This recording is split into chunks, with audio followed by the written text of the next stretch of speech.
একটি ছোট শহরের একটি ছেলের গল্প বলি তোমাদেরকে। ছেলেটির নাম রাহিম। ইংরেজি শেখার অদম্য ইচ্ছা তার। সে প্রতিদিন আয়নার সামনে গিয়ে বলতো, আই হ্যাপি টুডে। সে ভাবতো সে একদম ঠিক বলেছে। কিন্তু সে যখন স্কুলে যায় এবং স্যার জিজ্ঞেস করে, হাউ ইউ টুডে রাহি, সে গর্বের সহিত বলল, I am I happy today. তখন পুরো ক্লাস হাসিতে ফেটে উঠল। তখন স্যার একটু হেসে বললেন, তুমি খুশি ঠিক আছে, কিন্তু তুমি এখানে একটা ছোট ভুল করেছো। তখন সে বলল, কি ভুল স্যার? তখন তিনি বললেন, তুমি এখানে একটা শব্দ মিস করেছো, যে শব্দটি ছাড়া ইংরেজি প্রাণবন্তর হয় না এবং ইংরেজি নুয়ে পড়ে। সেই শব্দটি হচ্ছে বিবার। তখন সে চমকে গেল এবং বলল, স্যার বিবার বিবার কি? তখন স্যার বললেন, আমরা যখন বলি আমি ভালো আছি, তুমি ভালো আছো, সে ভালো আছে, তারা ভালো আছে, বা সে ব্যস্ত, সে ক্লান্ত, এই কথাগুলো যখন আমরা বলি তখন আমরা বি ভার্ব ইউজ করি। তাহলে বি ভার্ব কি? বি ভার্ব হচ্ছে অ্যাম, ইজ, আর, ওয়াজ, আর, হ্যাঁ, এগুলা ইউজ করতে হয়। হ্যাঁ, সো এগুলোই হচ্ছে বি। তুমি যদি বি ভার্ব শিখতে চাও এবং যদি কোথায় বি ভার্ব বসবে সব কিছু যদি সঠিকভাবে জানতে চাও, তাহলে আমাদের সাথে থাকো, ভিডিওটি স্কিপ না করে পুরো ভিডিওটি দেখো। কারণ আজকে তুমি আই হ্যাপি টুডে থেকেই আজকে তুমি হয়তো রওনা দিতে যাচ্ছ আই এম হ্যাপি টুডে পথে। সো আমাদের সাথে থাকো, ঠিক আছে? তো দেখো, আজকে আমরা শিখবো কি? Be verb. বি ভার্ব হচ্ছে, অলরেডি আমি বি ভার্ব সম্পর্কে বলেছি। এই যে সবার আগে দেখো সাবজেক্ট কাকে বলে। হ্যাঁ, এগুলো হচ্ছে সাবজেক্ট। সাবজেক্ট এই যে আই অর্থ কি? আমি। উই অর্থ কি? আমরা। এখানে আছে ইউ অর্থ তুমি এবং তোমরা। আবার এখানে আছে ইউ অর্থ তোমরা। দে অর্থ কি? তারা। দে অর্থ কি? তারা।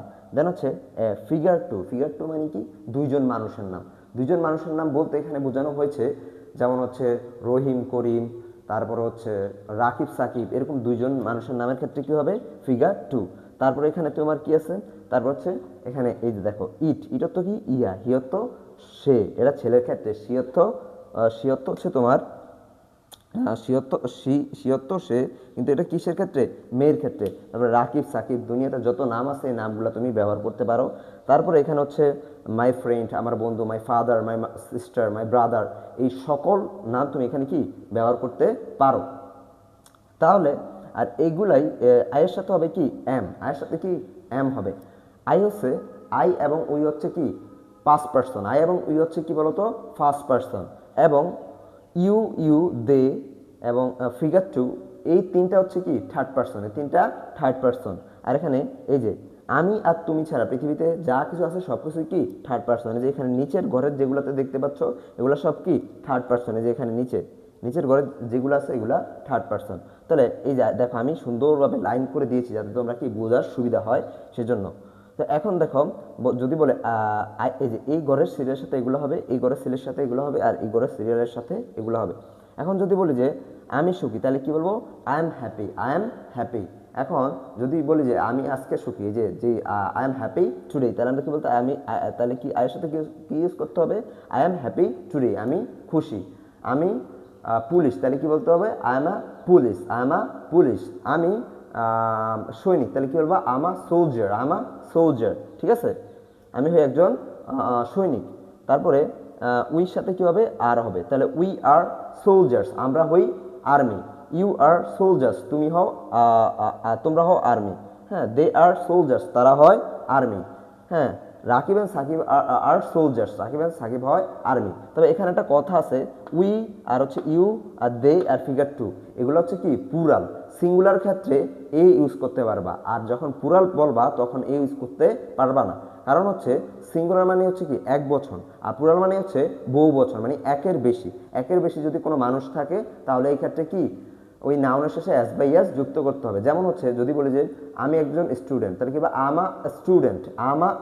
আমি হই একজন ছাত্র। যদি বলে আমরা হই স্টুডেন্ট, আমরা বলতে কিন্তু এখানে কি শুধু আমি একলা বুঝাই না, অনেককে বুঝেছি। তাহলে কি বলতে হবে? We are students. তখন বারবার এই যে নাউনের শেষে কি যুক্ত হলো? এস বাই এস যুক্ত হলো, ঠিক আছে? তাহলে সেম এটার ক্ষেত্রে হবে দে আর স্টুডেন্টস, তারা হয় স্টুডেন্টস। যদি বলি যে রাকিব এন্ড সাকিব হয় student, Rakib and Sakib are students. হ্যাঁ, তারপরে আবার ইটের সাথে কি হবে, এই যে থার্ড পার্সনের সাথে কি হবে, ইজ হবে। ইজ আ পেন, ইহা হয় একটি কলম। It is a good pen, ইহা হয় একটি ভালো কলম। It is a good watch, ইহা একটি ভালো ঘড়ি। তো এইভাবে বলতে পারেন he is a good man, সে হয় একজন ভালো মানুষ। Rakib is a good man, Rakib হয় একজন ভালো মানুষ। My friend is a good man, আমার বন্ধু হয় একজন ভালো মানুষ। তারপর হচ্ছে ওয়াজ, ওয়াজ মানে কি, অতীত, অতীত। হ্যাঁ, যে আমি ছিলাম, এতক্ষণ তো বললাম আমি হই, তাহলে কি বলবো, আই ওয়াজ আ ডক্টর, আমি ছিলাম একজন doctor. I was a doctor, আমি ছিলাম একজন ডক্টর। উই সাথে কি হবে, ওয়ার হবে। উই ওয়ার ডক্টরস, আমরা ছিলাম ডাক্তার, ডাক্তার। ইউ ওয়ার আ ডাক্তার, তুমি ছিলে একজন ডাক্তার। দে ওয়ার ডক্টরস, তারা ছিল ডাক্তার। রাকিব এন্ড সাকিব ছিল ডাক্তার। Rakib and Sakib were doctors. তারপর হচ্ছে এখানে থার্ড পার্সন আছে, দেখো থার্ড পার্সন কিভাবে বলবো, ফ্রেন্ড ওয়াজ আ ডক্টর, আমার বন্ধু ছিল ডক্টর। এইটার সাথে কি হবে, ওয়াজ হবে। My friend was a doctor, আমার বন্ধু ছিল doctor. Rakib was a doctor, Rakib ছিল ডক্টর। হ্যাঁ, তো এই ওয়াজের ক্ষেত্রে ওয়ার ওয়াজ, এটা হচ্ছে অতীত মানে ফার্স্টের ক্ষেত্রে। হ্যাঁ, আর উইল বি মানে কি ফিউচারে, তুমি ফিউচারে কিছু একটা হবা তখন কি ইউজ করবা, উইল ইউজ করবা, ঠিক আছে। যেমন যদি আমি বলি আমি হব একজন বড় উদ্যোক্তা, তাহলে কি হবে, I will B entrepreneur, I will B entrepreneur, I will B entrepreneur, আমি হব একজন উদ্যোক্তা।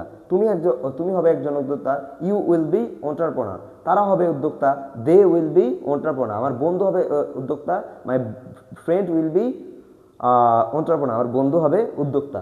এখন এটা দিয়ে তুমি আবার লোকেশনও বানাইতে পারো। লোকেশন কেমনে বানাইবা, এটা একবারে ইজি, শুধু এর সাথে কি অ্যাট লাগবে, প্রিপোজিশন। হ্যাঁ, যেমন হচ্ছে আমি যদি বলি আমি ধানমন্ডিতে থাকবো, তাহলে আমি কি বলতে পারি, I will be at Dhanmondi, আমি ধানমন্ডিতে থাকবো। হ্যাঁ, আমি ধানমন্ডিতে আসি, তাহলে কি বলতে হবে, I am at Dhanmondi, I am at Dhanmondi, আমি ধানমন্ডিতে আসি, আমি ধানমন্ডিতে ছিলাম।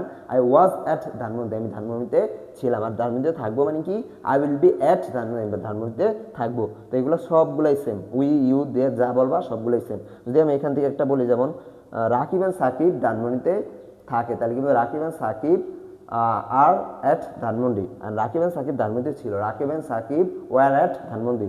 রাকিব এন্ড সাকিব ধানমন্ডিতে থাকবে, Rakib and Sakib will be at Dhanmondi, Rakib and Sakib কি ধানমন্ডিতে থাকবে। যাই হোক, তো এগুলো হচ্ছে মানে লোকেশন। এখন এটাকে নেগেটিভ করবা কিভাবে, তাই তো।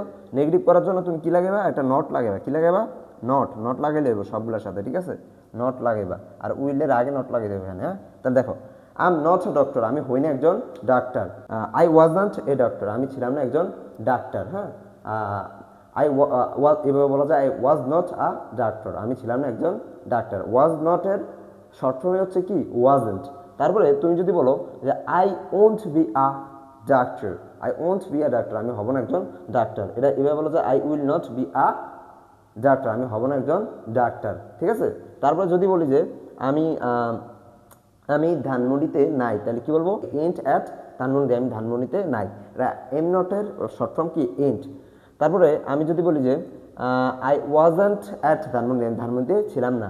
I won't be at Dhanmondi, আমি ধানমন্ডিতে থাকবো না। আর যদি বলি যে আমি ধানমন্ডিতে, এইভাবে বলতে পারি, I will not be at Dhanmondi, আমি ধানমন্ডিতে থাকবো না, এটাও বলা যায়, ঠিক আছে।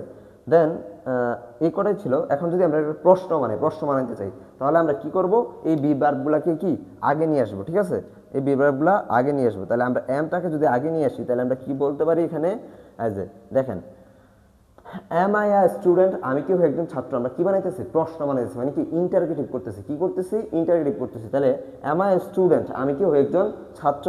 এন্ট আই স্টুডেন্ট, আবার নেগেটিভ বানাইতেছি, এন্ট আই স্টুডেন্ট, আমি কি হই না একজন ছাত্র।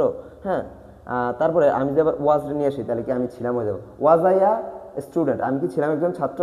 ওয়াজন্ট আই আ স্টুডেন্ট, আমি কি ছিলাম না একজন ছাত্র। তারপর আবার এটাকে এভাবে আবার প্রশ্ন বানাইতে ডক্টর, আমি কি হবো একজন ডক্টর। তারপর আবার won't I be a doctor, আমি কি হব না একজন ডক্টর। হ্যাঁ, এটা হচ্ছে প্রশ্ন। এখন আমরা যদি আবার সেম দিয়ে যদি লোকেশন বানাই, যে এম আই অ্যাট ধানমন্ডি, আমি কি ধানমন্ডিতে আসি। তারপর ওয়াজ আই অ্যাট ধানমন্ডি, আমি কি ধানমন্ডিতে ছিলাম। Will I be at Dhanmondi, আমি কি ধানমন্ডিতে থাকবো। হ্যাঁ, এইভাবে নেগেটিভ সেম অনেকগুলো বানাতে পারেন, অলরেডি বলে দিছি।